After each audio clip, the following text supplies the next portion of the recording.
Жолдағы таңдау. Сәлем достар, сіздермен бірге өмір айнасы. Каналыма тіркеліп қоңырау белгісін басуды ұмытпаңыздар. Айнұр үшін өмір ешқашанда оңай болмаған. Жас кезінде отбасы жағдайы ауыр болды, бірақ ол соған қарамастан білім алып, өз армандарына ұмтылуға тырысты. Оның өміріндегі ең үлкен қиындық бұл қарым-қатынастар мәселесі. Оның көңілі әрқашан тыныштықты, сүйіспеншілікті, сенімді іздеді. Бірақ өмір оны үнемі сынап, әр кездесуі жаңа бір сынаққа айналды. Айнұр университетте оқып жүрген кезінде бір жігітпен танысты.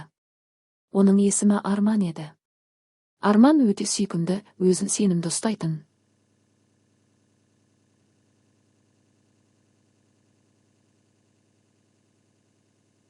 Өзінің жүйкесі құпия. Бірден олар бір-біріне жақындасып, тез арада араларында ерекше байланыс орнады. Арман Айнұрды әрқашан таңғалдырды, оның ақылдылығы мен қамқорлығы Айнұрдың жүрегінде жылулық қалдырды.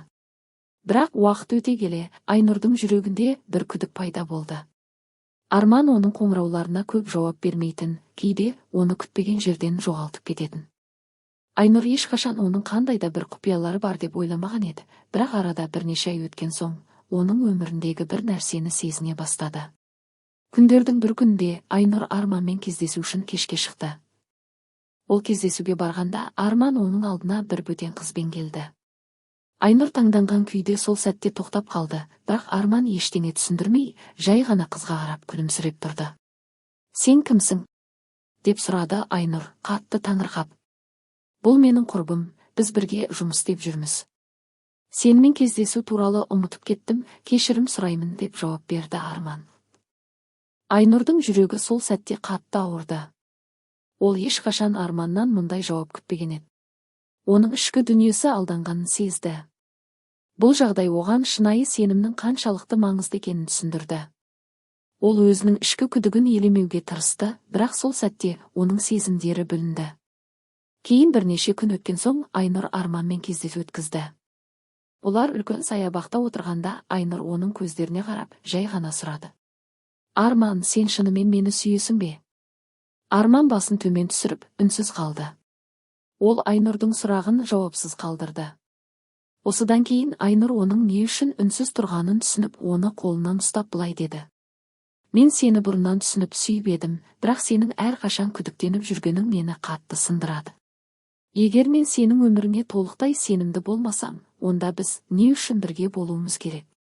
Арман терең күрсініп көздері жасаурады. Ол көп нәрсені ішке жасырып келгенін, Айнұрдың сезімдері мен сенімі оған өте маңызды екенін түсінді. Бірақ ол оның жүрегінде бір әдеті бар екенін де сезді. Ол ешқашан өзіне сенімді бола алмайтын. Жүрегіндегі қате таңдау оның өмірін өзгертіп жібергенін, және ол осы жағдайды түзеткісі келетінін түсінді. «Мен сені сүйемін, Айнұр, бірақ менде бір шекаралар бар. Мен сенің қасыңда әрқашан дұрыс бола алмадым» деді ол ақыр ішіндегі құпияларын аша отырып. «Мен сенімен бірге болғым келеді, бірақ мен өзім үшін де күресуім керек. Мен сені ешқашан қатты қорқытқым келмейді, бірақ сен менің жанымда болып, маған сенсең, мен саған барлық жан дүниемді ашамын».